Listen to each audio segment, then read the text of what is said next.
Bienvenue à tous, madame, messieurs, à ce journal des sports sur Canal Congo Télévision. On commence avec l'entente urbaine de football de Kinshasa, Efkin Malebo, qui a été en assemblée générale ordinaire. C'était le week-end dernier au stade Martyr, où cette entité de football au niveau local a pu tenir cette activité ou cette assemblée générale pour évaluer les activités qui ont eu lieu. C'était pour la saison passée et aussi donner les nouvelles orientations pour la saison qui va débuter tout à l'heure ou encore dans quelques jours seulement. Suivons cet élément de la rédaction des sports de CCTV.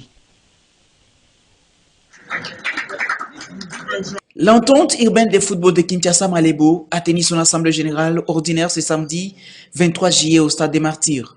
L'occasion pour les membres du comité exécutif d'évaluer les différentes activités de la saison 2021-2022 et de définir de nouveaux angles pour la saison 2022-2023 qui se pointe à l'horizon. C'était également l'occasion pour son président de faire l'analyse sur les climats qui règnent entre son comité et les différentes équipes de son entité.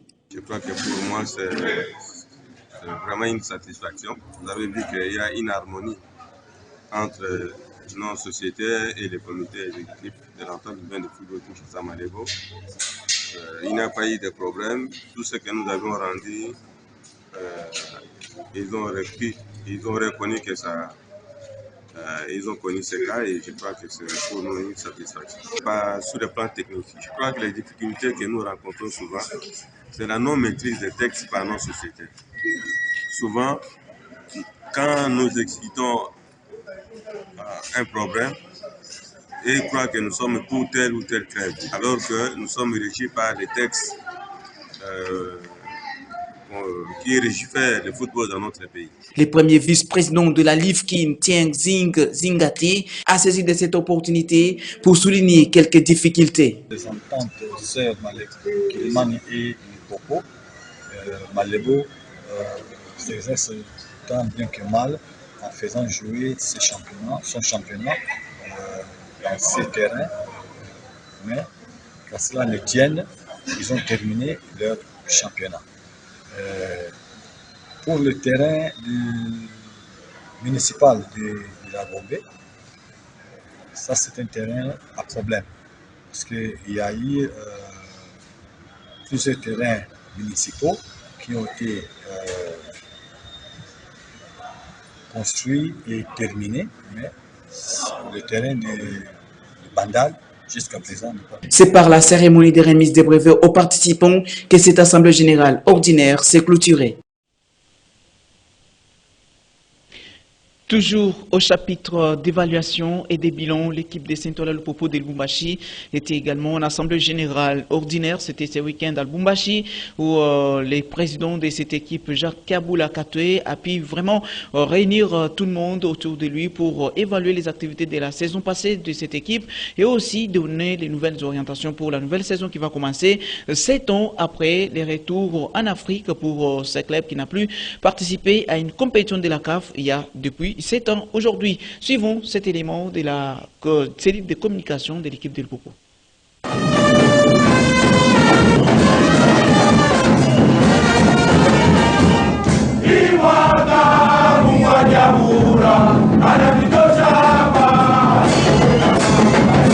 Dimanche 24 juillet 2022, la salle Bukavu du Pullman a servi de cadre à l'Assemblée générale ordinaire du Football Club Saint-Éloi Lupopo qui s'est ainsi acquitté de son devoir statutaire conformément au calendrier de la Linafoot. Sous la houlette du délégué de la Linafoot, Maître Innocent Kibundoulou, ces assises ont connu plusieurs points à l'ordre du jour, dont l'audition et l'adoption du rapport bilan sous ses 4 volets, administratifs, financiers, médical et technique. Pour cet exercice, Dona Molongoy, patron de l'administration, est revenu sur la gestion administrative et quotidienne du club. Il a par la suite parler des correspondances reçues et expédiées.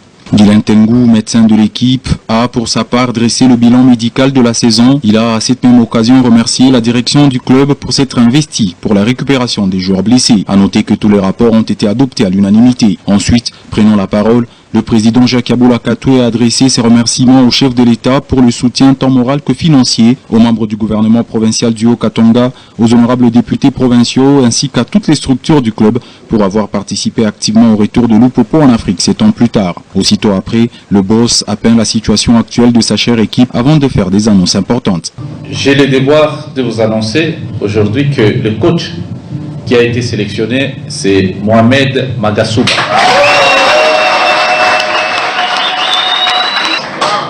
Il a signé avec Lupopo pour 3 ans. Nous avons aussi signé avec son adjoint Mahamadou Sidibé, aussi pour 3 ans. Son adjoint a été aussi son adjoint à l'équipe nationale malienne et nous avons vu les performances. Nous allons commencer d'ici peu à recruter certains joueurs. Mais pour y arriver, d'abord, il faut tabler sur l'effectif.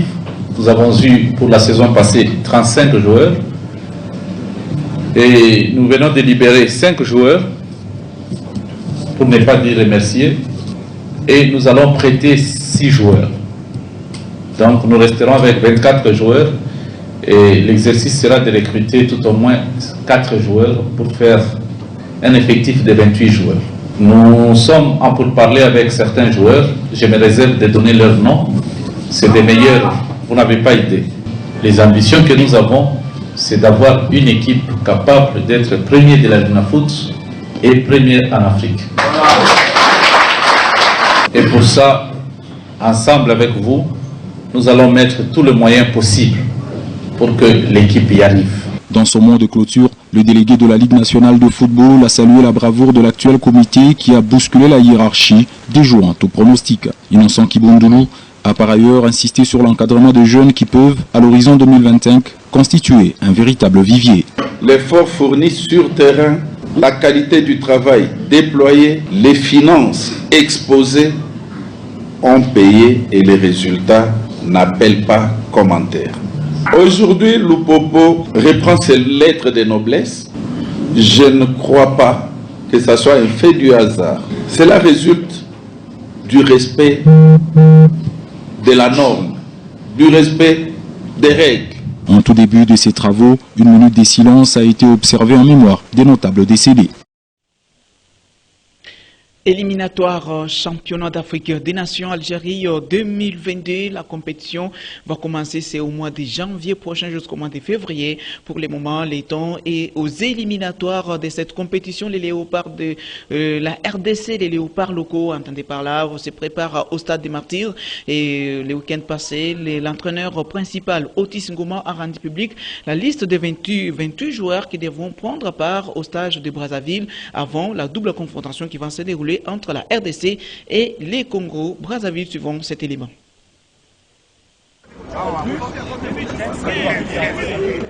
C'est sous la houlette de l'entraîneur principal Otis Ngoma que les léopards locaux poursuivent sans relâche avec les entraînements au stade des Martyrs de la Pentecôte. Pour ce dimanche 24 juillet, les entraînements ont été d'abord axés sur un travail athlétique intermittent basé sur la puissance avant la double confrontation face au Diable Rouge du Congo dans le cadre des matchs de préparation. Ensuite, une étape tactique s'en est suivie. L'objectif est de définir la zone presse et améliorer les sorties des balles collectives. En rappel, c'est depuis le week-end dernier que le sélectionneur principal, Otis Ngoma, a dévoilé la liste de 28 joueurs retenus pour les stages de Brazzaville. L'équipe nationale des Léopards A' prépare la double confrontation avec les Tchad dans le cadre des éliminatoires des CHAN Algérie 2022.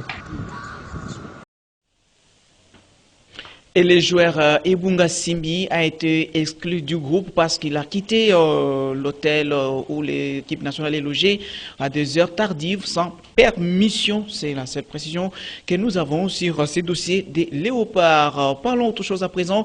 Le 9e jeu de la francophonie, la voix des sans-voix, a convié les journalistes à une tribune, c'était le jeudi passé, pour éclairer l'opinion sur les décès de M. Patrick Mouchamouka, ex-DG employés de la société New Sotem qui exécute les différents travaux sur les différents sites retenus pour la tenue de ces 9e Jeux de la francophonie. Suivant cet élément, c'est avec notre confrère, bien sûr, c'est bien JC Mwamba qui était sur place.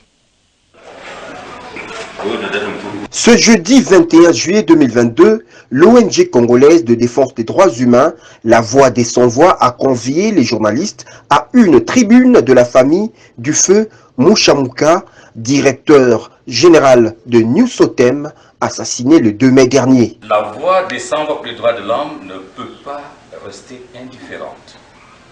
Il est de notre obligation de donner une voix à cette famille.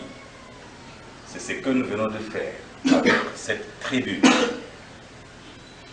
Il est vraiment inadmissible qu'une famille qui a perdu un membre de famille fasse l'objet de menaces. Devant les professionnels des médias, la famille de l'illustre disparu a tiré la sonnette d'alarme quant aux manœuvres de la justice dans l'affaire du meurtre de leur frère. Ce qui nous inonde le cœur est que la justice ne nous prête pas main forte. Toutes les preuves trouvées, elles sont en train d'être effacées. Oh, président de la République, l'état de droit est bafoué, tata Ozawapi, tata. Même son de cloche du côté de Maître Kabengele, avocat conseil de la famille, qui critique sévèrement la voie entreprise par le parquet général. Nous ne comprenons pas comment notre justice ne pouvait pas marcher sur le pas et de la police scientifique et des avocats pour qu'ensemble nous puissions collaborer et mettre la main sur tous les criminels qui ont concouru à cet assassinat. Pendant ce temps, les enfants pointent du doigt leur mère avec preuve des messages de menaces de mort proférés régulièrement aux défunts. Le tribunal, quant à lui, fixe la première audience pour le 25 juillet prochain. Et au moment où nous vous parlons, il n'y a pas de prévenus que ceux qui sont en prison ou ceux qui ont été relaxés. Madame Mireille a déjà le statut de prévenu de par la citation directe que nous avons initiée. Au pays de Félix Antoine Tshisekedi Tshilombo, où l'état de droit est le maître mot, cet entrepreneur qui avait construit les stades municipaux de Matete et de Barumbu, mais également le terrain de handball, a été bel et bien assassiné par les ennemis de la République. Il a laissé ses créances de plus de 3 millions de dollars américains auprès du gouvernement de la RDC qui jusqu'à ce jour peine encore à le solder. Autre discipline à présent, la 27e édition des championnats nationaux de karaté-do. La Fédération congolaise de karaté-do s'est donc envoyé une délégation. C'était à Kisangani, la ville qui va accueillir cette 27e édition. Et d'ailleurs, parmi cette délégation, notre envoyé spécial, c'est JC Mwamba, qui est sur place et nous donne les plus amples détails sur les déroulements de cette compétition. C'est ce dimanche après-midi que la délégation de la Fédération de karaté-do du Congo FECACO a foulé les sols de la ville de Kisangani, chef-lieu de la Chopo, où se déroulera la 26e édition des championnats nationaux de karaté du 25 au 31 juillet courant. À l'aéroport de Banguka, la délégation a été reçue par les comités d'organisation. Le secrétaire général de la FECACO, Alain Pamphile Mbaka, à la tête de la dite délégation, a confirmé la tenue de cette compétition. Tout est déjà fin prêt pour les championnats nationaux. Notre arrivée, c'est pour consolider, c'est pour confirmer la réalité de l'organisation de la 26e édition des championnats nationaux ici sur place à Kisangani. Il y a les provinces voisines, notamment les Bas-Ouélé, les Haut-Ouélé, qui sont déjà là, la province de la Mongala et de l'Équateur. Les émissaires sont là, mais les grandes délégations vont rejoindre d'ici là. Et au total, comme nous l'avons dit, nous attendons plus de 15 provinces. Nous sommes sûrs que ces provinces vont nous rejoindre ici sur place à Kisangani pour que la fête soit totale du karaté national. Hôte de délégation des différentes provinces qui prennent part à ces championnats, la Ligue provinciale de karaté-do de la Tchopo veut offrir à la nation l'une des meilleures éditions de cette compétition. C'est un sentiment de joie. Ça a été comme un rêve pour nous et aujourd'hui nous voyons que ça serait une réalité. Et pour cette grande fête, nous, la Tchopo, nous sommes prêts et nous remercions la fédération d'avoir placé cette confiance à la Ligue de la Tchopo pour organiser cette 26e championnat de karaté. La FECARCO a dépêché sur place 27 personnes, dont les membres du bureau exécutif, les entraîneurs, les arbitres et les journalistes. La 27e édition du championnat national de karaté-do, ça a déjà commencé plutôt depuis ce lundi et les combats proprement dit commencent à partir du vendredi 29 juillet prochain. Nous sommes dans la ville boyamaise de Kisangani. Et c'est par ici que nous mettons un point final à ce journal sur le journal des sports sur Canal Congo Télévision. Madame, Messieurs, nous vous disons merci et bonne suite des programmes sur votre chaîne. Au revoir.